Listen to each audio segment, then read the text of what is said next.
시청자 여러분, 안녕하십니까? 7월 28일 미국 주요 뉴스를 전해드리겠습니다.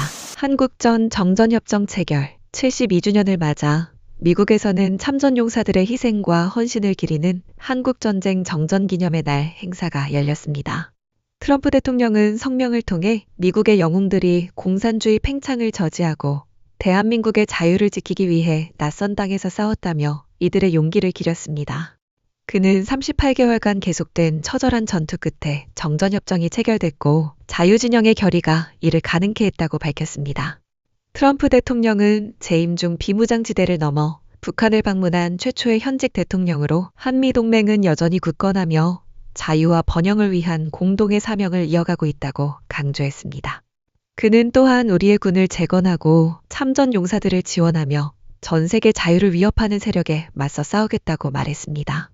미국 정부는 이번 기념일을 통해 한국전 참전용사들의 숭고한 희생정신을 다시 한번 조명했습니다. 다음 뉴스입니다. 미국과 유럽연합이 전면적인 무역협정에 합의하며 전면적 관세 충돌 위기를 가까스로 피했습니다. 트럼프 대통령은 스코틀랜드 턴베리에서 열린 공동 기자회견에서 사상 최대 규모의 무역 합의라고 강조했습니다. 이번 합의로 유럽은 미국산 에너지와 군사장비에 수천억 달러를 지출하고 대부분의 수입품에 15%의 관세를 적용받게 됩니다. 유럽연합 우르줄라 폰데어 라이엔 집행위원장은 예측 가능성과 안정성을 회복한 결정이라고 밝혔지만 일부 회원국은 미국에 지나치게 양보했다는 우려를 제기했습니다. 프랑스는 자국 산업 보호장치가 빠진 점을 들어 유럽의 자율성이 훼손됐다고 강하게 비판했습니다. 전문가들은 이번 협정이 양측 경제에 단기적 안정을 가져올 수 있지만 무역 불균형 해소를 위한 갈등은 이어질 수 있다고 분석했습니다. 다음 뉴스입니다. 트럼프 대통령이 미국산 제품과 제조업의 중요성을 강조하는 미국산 주간 메이드 인 아메리카 위크를 공식 선포했습니다. 그는 미국의 미래는 직접 손으로 일하고 창조해온 국민들의 열정에서 비롯됐다며 다시 한번 메이드 인 USA의 가치를 되살리겠다고 밝혔습니다. 트럼프 대통령은 1조 달러 이상 규모의 투자를 촉진하는 행정명령에 서명하고 국산 차량 구매 시 이자 공제 혜택 및 공장 설비에 대한 100% 비용 처리 조치를 포함한 법안을 통과시켰다고 설명했습니다. 동시에 미국산 허위 표시 단속을 지시하며 소비자 신뢰 회복에도 나섰습니다. 그는 지난 4개월간 고용 증가의 전부가 미국 태생 근로자에게 돌아갔다며 자국 산업 보호 정책의 성과를 강조했습니다. 트럼프 대통령은 모든 미국인이 손으로 일하고 미국을 다시 위대하게 만드는 이들에게 경의를 표해달라며 이번 주간을 기념하자고 말했습니다. 다음 뉴스입니다. 테슬라 CEO 일론 머스크가 삼성전자와 반도체 공급 계약을 체결했다고 SNS를 통해 밝혔습니다.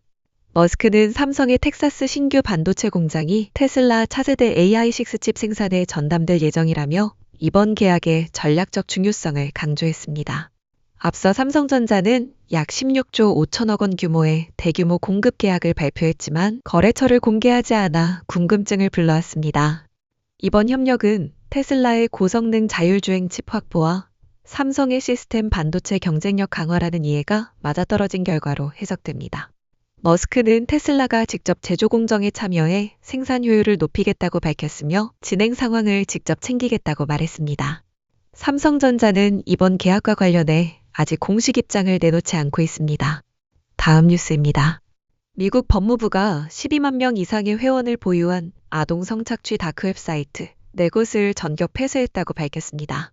그레이스컬 작전으로 명명된 이번 수사는 2020년 시작됐으며 수백만 건의 불법 자료를 유통한 온라인 조직의 실체를 드러냈습니다.